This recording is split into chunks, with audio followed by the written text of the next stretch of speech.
Olá, alunos do oitavo ano, aqui é o professor João Batista. Vamos agora para uma breve aula, continuando então os assuntos da nossa aula anterior sobre as revoluções na Inglaterra. Nós paramos no tópico as revoluções gloriosas e vamos entender, um pouquinho mais sobre essa revolução gloriosa, certo? Tivemos já uma aula anterior sobre esse assunto, entendemos sobre as revoluções que ocorreram na Inglaterra, a monarquia absolutista, a República de Oliver Cromwell, até então chegar à Revolução Gloriosa com a monarquia parlamentar, certo? Vamos então à nossa aula de hoje. Vamos ver o nosso slide. Então, pessoal, continuação. A Revolução Gloriosa e a Declaração de Direitos. Como já observado na aula anterior, a Revolução Gloriosa teve esse nome graças à não resistência de Jaime II do seu afastamento do poder pelos burgueses. Sem condições de resistir, Jaime II fugiu para a França sem derramamento de sangue, fato esse que ficou conhecido como Revolução Gloriosa. Como nós já temos visto nas aulas anteriores, sobre a questão da Revolução Gloriosa, Jaime II ele foi o rei que assumiu o poder da Inglaterra com o retorno da monarquia. Vocês lembram que antes era monarquia absolutista, Aí depois houve então uma guerra civil, a chamada Revolução Puritana, e Oliver Cromwell então derruba a monarquia. Oliver Cromwell derruba essa monarquia. Só que Oliver Cromwell cria então a república.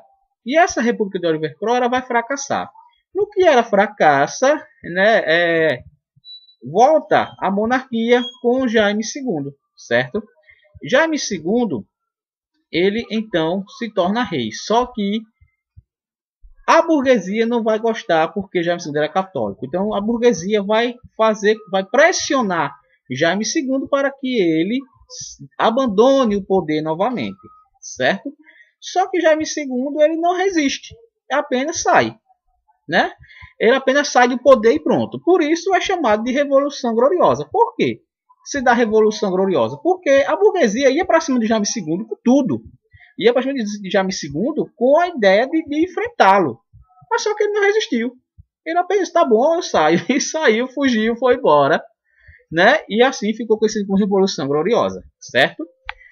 Com o afastamento de Jaime II, assume o trono o protestante holandês Guilherme de Orange, casado com a filha de Jaime II, Maria Stuart. Antes de ser coroado, vamos continuar a leitura, Antes de ser coroado, o novo governante se comprometeu a respeitar as decisões da Revolução Gloriosa, a Magna Carta e Declaração de Direitos, documento de 1689 que assegurava, entre outras coisas, o poder ao parlamento. Então, com o afastamento de Jaime II, a Revolução Gloriosa vai então apontar, indicar o novo governante chamado Guilherme de Orange, que era casado até então com as filhas de Jaime II. No entanto, Guilherme II, para poder assumir o trono da Inglaterra, ele teve que se comprometer a respeitar algumas decisões que a Revolução Gloriosa tomou, que é essa aqui. Vamos lá, Antes de ser coroado, o novo governante se comprometeu a respeitar as decisões da Revolução Gloriosa, a Magna Carta e a Declaração de Direitos, documentos de 1689, que assegurava, entre outras coisas, o poder ao parlamento.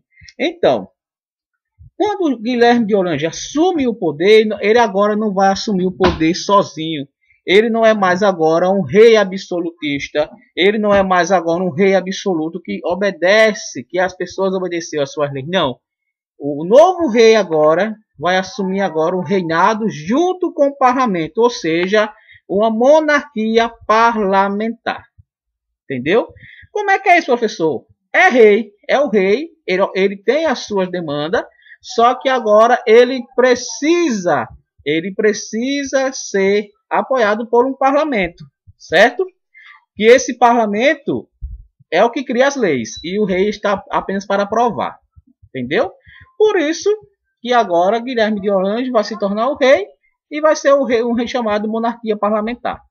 Vamos lá. Torna-se importante compreender que a Inglaterra passou por 3 formas de governo: a monarquia absolutista, a república e a monarquia parlamentar, que existe até os dias de hoje. Nós vimos, né, na nossa aula sobre a monarquia absolutista, que são os reis absolutos, que têm o poder absoluto, a república de Oliver Cromwell, e agora, então, a monarquia parlamentar, que existe até hoje em dia. Né? Hoje em dia, na Inglaterra, tem a rainha, certo? Mas ela está submissa a um parlamento. Ela não governa sozinha. Ok?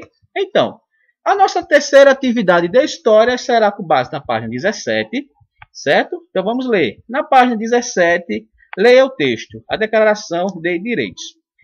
Copie para o caderno a questão 1, com as alternativas A, B, C e D. E depois a questão 2. Responda com base no texto a Declaração de Direitos. Então, a nossa atividade, pessoal, é na página 17. Tem esse texto lá, a Declaração de Direitos, ok? Vocês vão ler esse texto e depois vão responder algumas questões que estão abaixo. A questão 1, com as alternativas A, B, C e D. E depois a questão 2, certo? Leiam o texto, respondam com base no texto, que é um texto bem básico e vocês vão conseguir fazer bem, tá certo? Então, gente, essa é a nossa atividade. Essa foi a nossa aula, não fechando, mas concluindo um pouco mais esse assunto das revoluções na Inglaterra. Próximas aulas vamos entender como foram essas mudanças que ocorreram na Inglaterra, né? E o que mudou na Inglaterra a partir então agora da monarquia parlamentar. Agora o rei não é mais absoluto, agora ele não manda tudo, agora ele necessita agora de um parlamento que tem que criar as leis. E essas leis é de benefício do povo? É de benefício das pessoas ou não? Então, próximas aulas vamos ver isso aí, certo? Um forte abraço, se cuidem e até a nossa próxima aula.